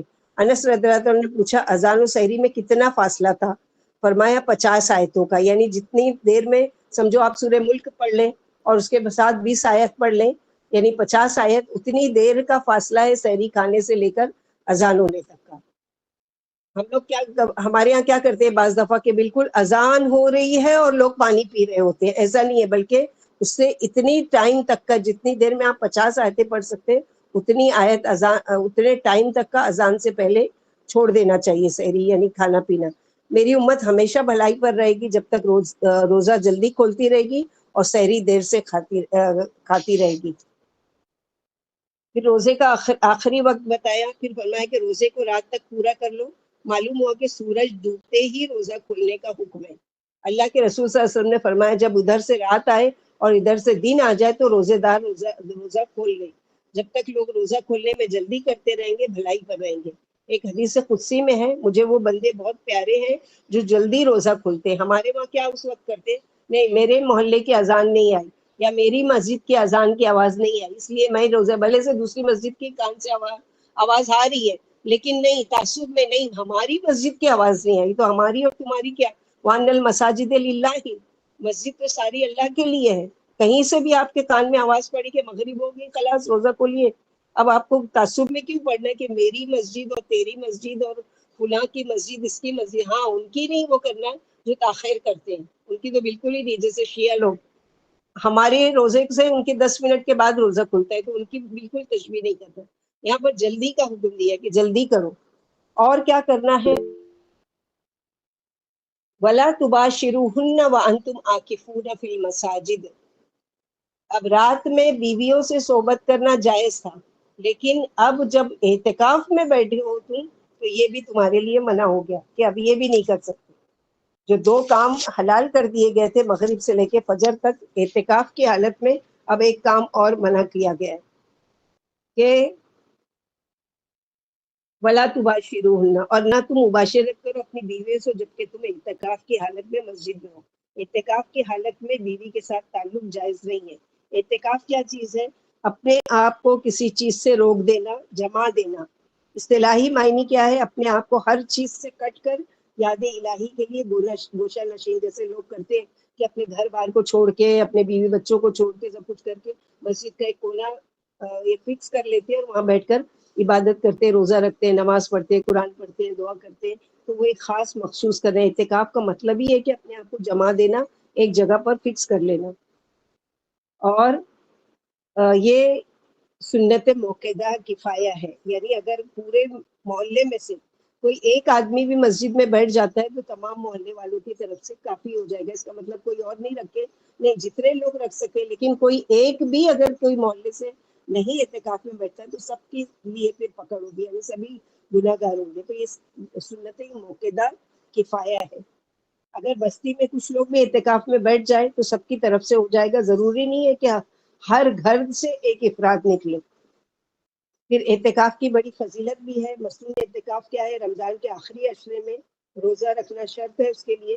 اور نفلی اعتکاف جو اپنے اوپر خود واجب کرنے، جیسے کسی نے نظر مانی کہ میرا یہ کام ہو گیا، مثلا میری بیماری دور ہو گئی تو میں 2 دن کا اعتکاف کروں گا یا 10 دن کا اعتکاف کروں گا، تو اب اس نے نفلی اعتکاف کا اعتکاف کیا، فرض نہیں. اب اس کے لیے کیا ہے، ایک تو سنت کا اعتکاف ہے جو رمضان میں آخری عشرے میں کیا جاتا ہے، اور ایک یہ ہے کہ جو کسی نے نظر مانی اب وہ نفلی اعتکاف کیا ہے وہ پورا کرے۔ اور ان دنوں میں یعنی ماں اہل و عیال کے ایک طرح سے اعتکاف کی حالت میں ہے۔ تل کا حدود اللہ، یہ اللہ کی حدیں ہیں، فلا تقربوا، پھر نہیں تم قریب جاؤ ان کے، کذالک یبین اللہ آیاتہ للناس لعلہم یتقون، اسی طرح اللہ تعالیٰ اپنی آیتیں کھول کھول کر بیان کرتے ہیں تاکہ وہ پرہیزگار بن جائیں۔ اسٹارٹ میں بھی تقویٰ کا ذکر ہے، شروع جب ہوا، اور یہ آیتیں روزے کی، اور آخر میں بھی، اور سارے احکامات بتانے کے بعد بھی تقویٰ کا ذکر کیا جا رہا ہے۔ پھر اسی طرح جسمانی روزے کے علاوہ ایک مصنوعی حکم بھی ہے۔ روزہ ہے جس طرح اللہ تعالیٰ کے حکم سے انسان کھانا پینا چھوڑ دیتا ہے، یعنی حلال چیزیں چھوڑ دیتا ہے، اسی طرح عام زندگی میں حرام چیزیں بھی چھوڑنا ہے۔ یعنی روزہ کیا ہے، دراصل ہم کو ٹریننگ کرنے کے لیے آیا کہ چند دن تم نے یہ دیکھ لیا کہ تم نے حلال چیزیں اللہ کا حکم آیا اور چھوڑ دیا، تو اب اسی طرح جو حرام چیزیں ہیں عام دنوں میں اس کو بھی ہمیشہ کے لیے تم چھوڑ دو گے، یہ اللہ تعالیٰ کا حکم ہے۔ یہاں پر یہی بتایا گیا۔ پھر فرمائے حالت اعتکاف میں بیویوں سے نہ ملو، ابن عباس فرماتے ہیں یہ حکم اس کے بارے میں ہے جو رمضان یا غیر رمضان میں مسجد میں اعتکاف میں ہو، اسے دن میں یا رات میں بیویوں سے ملنا منع ہے جب تک اعتکاف پورا نہ ہو جائے۔ معتکف پر بالاتفاق اس کی بیوی حرام ہے، اور اگر معتکف کسی ضرورت سے گھر جائے تو ضرورت سے زیادہ گھر میں ٹھہرنا بھی حلال نہیں ہے۔ نیز اعتکاف کے علاوہ کسی دیگر کام میں مشغول ہونا بھی ٹھیک نہیں ہے۔ معتکف بیمار پرسی کو بھی نہیں جا سکتا، ہاں راہ میں گزرتے ہوئے بیمار کا حال پوچھے، یعنی کوئی بیمار ہو گیا اس کو اعتکاف میں سے نکل کے دیکھنے جا رہا ہے تو یہ ساری چیزیں نہیں ہیں۔ قرآن میں روزوں کے بعد اعتکاف کا بیان ہے، جس سے اس نقطے کی طرف اشارہ کہ اعتکاف روزوں میں یا رمضان کے آخری عشرے میں بیٹھنا چاہیے۔ صحیح حدیث سے ثابت ہے کہ اللہ کے رسول صلی اللہ علیہ وسلم آخر دم تک رمضان کے آخری عشرے میں اعتکاف کرتے رہے۔ پھر آپ کے بعد امہات المومنین نے اعتکاف کیا۔ صفیہ بنت حویی آپ سے ملنے جایا کرتی تھی جبکہ آپ مسجد میں حالت اعتکاف میں ہوتے تھے، پھر کچھ دیر باتیں کر کے گھر واپس آ جایا کرتی تھی۔ چونکہ رات ہوتی تھی اس لیے انہیں خود اللہ کے رسول صلی اللہ علیہ وسلم ہی گھر پہنچانے آیا کرتے تھے۔ ان کا گھر مدینہ منورہ کے کنارے اسامہ بن زید کے گھر میں تھا۔ پھر فرمایا یہ اللہ کی حدیں ہیں، یعنی روزوں کے یہ بیان کردہ مسائل جن میں بعض فرض ہیں، بعض حرام ہے اور بعض کی رخصت ہے، ہماری حدیں ہیں، ہم نے یہ حدیں مقرر کی ہیں، لہٰذا ان کے پاس بھی نہ جاؤ، آگے بڑھنا تو دور کی بات ہے۔ پھر اسی طرح اللہ تعالیٰ فرماتے کہ اپنی آیتیں لوگوں کو کھول کھول کر بتاتے، جس طرح روزے ماہ احکام و فرائض کے تفصیل دار کھول کھول کر بیان کیے گئے، اسی طرح اللہ سارے احکام اپنے محبوب بندے اور رسول کی زبانی بیان فرماتے تاکہ لوگ ہدایت اطاعت پہچان جائیں۔ جیسے سورہ حدید میں بھی آئے گا آیت نمبر 9 میں، والذی ینزل، اللہ ہی اپنی بندے پر صاف صاف آیتیں اتارتے ہیں تاکہ تمہیں اندھیروں سے اجالے کی طرف نکالنا۔ یاد رکھو اللہ تم پر بڑے ہی مہربان اور بہت ہی شفیق ہے۔ تو اللہ سبحانہ و تعالیٰ نے یہاں پر روزے کی اس میں وہ بتائی ہے۔ آگے کی جو آیت ہے کہ وہ اس سے ہی ریلیٹڈ ہے کہ اب جو تم نے چند دنوں میں ایک ٹریننگ کروا دی گئی تھی تمہاری کہ حلال چیزیں بھی اللہ کا حکم ہے چھوڑ دو۔ پانی عام دنوں میں پینا ہمارے لیے حلال ہے، کھانا کھانا ہمارے لیے حلال ہے، بیوی سے صحبت کرنا حلال ہے عام دنوں میں، لیکن چند گھنٹے جو روزے کی حالت میں وہ چیزیں جیسے حرام ہے، ویسے جو حرام ہے واقعی وہ ہمیشہ کے لیے تمہارے لیے حرام ہے۔ اس کا ذکر آ رہا ہے آگے کی آیت نمبر 188 میں، وَلَا تَأْكُلُوا أَمْوَالَكُمْ بَيْنَكُمْ بِالْبَاطِلِ وَتُدْلُوا بِهَا إِلَى الْحُكَّامِ لِتَأْكُلُوا فَرِيقًا مِنْ أَمْوَالِ النَّاسِ بِالْإِثْمِ وَأَنْتُمْ تَعْلَمُونَ، اور نہ تم کھاؤ اپنے مال آپس میں باطل طریقے سے، اور تم انہیں حکام کی طرف لے جاتے ہو تاکہ تم لوگوں کے مال کا ایک حصہ کھا سکو گناہ کے ساتھ، حالانکہ تم جانتے ہو۔ یہاں ہم لوگوں کو ایک بات اور یاد رکھنی چاہیے کہ ایک مومن کی تو ساری زندگی ہی روزہ ہے، اس کو کچھ چیزوں سے ہمیشہ کے لیے پرہیز کرنا ہے، یعنی مسلسل روزہ۔ رمضان کی آیتوں کے فوراً بعد یہ آیت کہ اگر اللہ کے حکم سے حلال چھوڑ سکتے ہو تو اسی کے حکم سے حرام بھی چھوڑ دو ہمیشہ کے لیے، جس سے روکا جا رہا ہے۔ آپس میں باطل طریقے سے مال کھانے میں کون کون سی چیزیں آتی ہیں؟ نمبر 1 چوری کا مال، نمبر 2 کسی کا خیانت کر کے مال لینا، یعنی چیٹنگ کر کے آپ نے کسی کا مال لیا، نمبر 3 دھوکے بازی سے مال لیا ہے، نمبر 4 ڈاکہ زنی سے، نمبر 5 جوئے کا مال، نمبر 6 سود کا مال، نمبر 7 رشوت خوری کا مال، اور نمبر 8 ہر طرح کی ناجائز بزنس، نمبر 9 جھوٹی گواہی سے مال کمانا، نمبر 10 ملاوٹ والا مال بیچنا خریدنا۔ تو یہاں پر جو آیا خاص طور پر رشوت کے بارے میں، کیونکہ رشوت دے کر انسان کیا کرتا ہے، بڑے بڑے فائدے حاصل کرتا ہے۔ کسی بڑی پوسٹ والا ہے، اسے کام نکالنا ہے، اس کے پاس لے کر جا کر کچھ رشوت کا مال دیتا ہے تاکہ وہ میرا یہ اور یہ کام کر دے، تو یہاں پر اس چیز کو حرام قرار دیے گا۔ نبی صلی اللہ علیہ وسلم نے فرمایا عام طور پر ہمارے معاشرے میں بھی، یعنی جیسے کہ یہاں پر بتایا گیا کہ اس کے بارے میں ہے جس پر کسی کا کچھ مال واجب ہو مگر ثبوت نہ ہو، اور جس پر مال واجب ہے وہ انکار کرتا ہو اور قاضی بھی اسے بری کر دے، حالانکہ اسے خوب معلوم ہے کہ اس پر فلاں کا حق ہے، واجب ہے، اگر یہ شخص انکار کرے گا تو گناہگار ہونے کے علاوہ حرام کھائے گا۔ اللہ کے رسول صلی اللہ علیہ وسلم نے فرمایا میں انسان ہوں، میں غیب کا جاننے والا نہیں ہوں، میرے پاس جھگڑنے والے آتے ہیں، ممکن ہے حجت میں کوئی کسی سے زیادہ تیز اور چرب زبان ہو، میں اس کے حق میں اگر گواہی دے حق میں فیصلہ کر دوں، حالانکہ وہ غلط تھا اور مجھے نہیں معلوم ہے، لیکن وہ اپنی باتوں میں ایک ہوتے نا کیسے بات کرنے کا فن جانتے ہیں کہ جھوٹ کو بھی سچ ایسا پیش کرتے کہ انسان کنفیوز ہو جاتا ہے کہ یہ واقعی سچ بول رہا ہے یا جھوٹ بول رہا ہے۔ تو اللہ کے نبی صلی اللہ علیہ وسلم نے فرمایا کہ یاد رکھو میں بھی ایک انسان ہوں، میں نہیں جانتا کہ تم میں سے کون سچا ہے اور کون جھوٹا ہے۔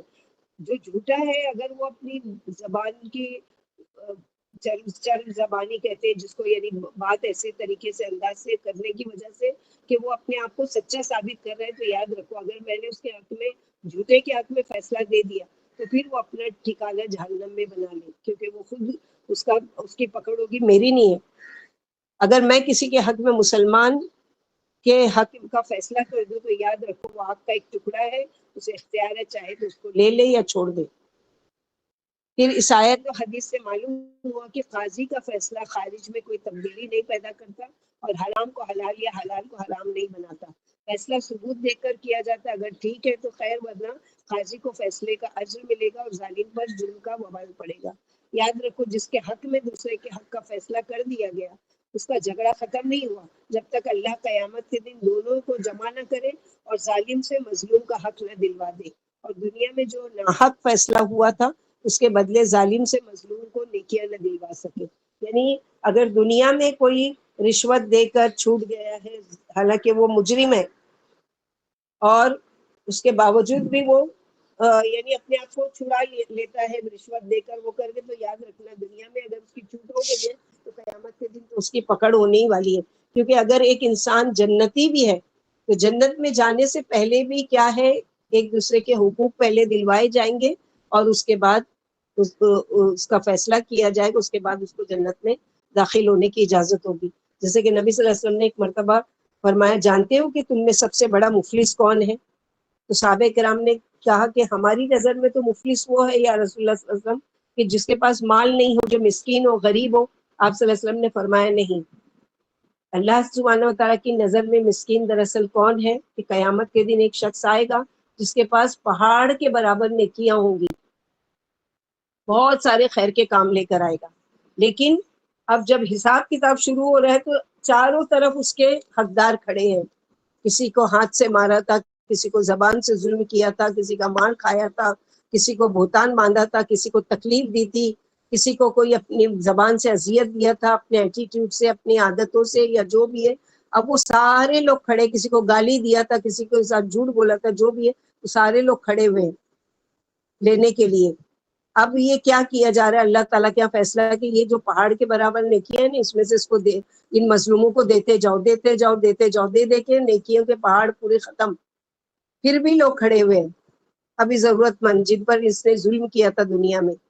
اب کیا کیا جائے، اب ان کے مظلوموں کے گناہ اس ظالم کے اوپر ڈالو اور اس کے بدلے اس کو جہنم میں ڈال دو، تو ہو گیا نا وہ مفلس خالی ہاتھ، کہ جو بھی کمایا بھی ہوگا وہ کیا ہے، اس دن کسی کے پر ظلم کرنے کے بدلے میں اس سے وہ ساری چیزیں لے کر دوسروں کو دے دی جائے گی۔ تو سب سے آسان طریقہ تو یہ کہ دنیا میں ہی اس چیز کا رفع دفع کیا جائے، دنیا میں ہی کسی کا حق مارا ہے تو ان کا داغ دے دیا جائے، کسی کے ساتھ کوئی ذاتی کی ہے وہ کی ہے تو اس سے معافی مانگ کے اسے یہ ساری چیزیں معاف کروا لی جائے کہ قیامت کے دن کھڑے ہو کے جواب دینا ہو، اللہ یہ کہ اللہ سبحانہ وتعالیٰ بہتر جانتے ہیں کہ کون ظالم ہے اور کون مظلوم ہے اصل میں۔ اللہ سبحانہ وتعالیٰ کہنے سننے سے زیادہ ہم لوگوں کو عمل کرنے کی توفیق دے۔ اللہ سبحانہ وتعالیٰ ہم سب سے راضی ہو جائے، ہماری خطاؤں کو بخش دے۔ اللہ سبحانہ وتعالیٰ اللہم طہر قلبی من النفاق وعملی من الریا ولسانی من الکذب وعیونی من الخیانہ فإنک تعلم ما تخفی الصدور والخائنۃ العیون۔ وآخر دعوانا الحمد للہ رب العالمین۔ ربنا تقبل منا انک انت السمیع العلیم وتب علینا انک انت التواب الرحیم۔ سبحان ربک رب العزۃ عما یصفون وسلام علی المرسلین والحمد للہ رب العالمین۔ سبحانک اللہم وبحمدک اشہد ان لا الہ الا انت استغفرک واتوب الیک۔ السلام علیکم ورحمۃ اللہ وبرکاتہ۔